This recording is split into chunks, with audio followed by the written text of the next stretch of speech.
পরিকল্পনা মন্ত্রী মোস্তফা কামাল বলেছেন, সামষ্টিক অর্থনৈতিক সকল সূচক সুস্পষ্ট আভাস দিচ্ছে যে প্রস্তাবিত বাজেট বাস্তবায়ন সম্ভব।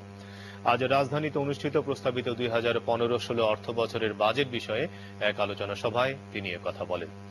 Centre for Policy Dialogue CPD এ আলোচনা সভার আয়োজন করে। সিপিডি নির্বাহী পরিচালক প্রফেসর মুস্তাফিজুর রহমান প্রস্তাবিত বাজেটের উপর মূল প্রবন্ধ উপস্থাপন করেন। পরিকল্পনা মন্ত্রী বলেন, বাংলাদেশ একটি ভারসাম্যপূর্ণ অর্থনীতির দিকে এগিয়ে যাচ্ছে।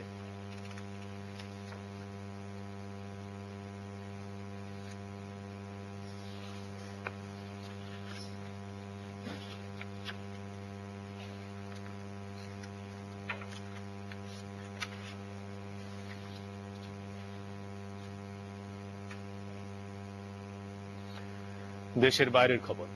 যুক্তরাষ্ট্রে 2016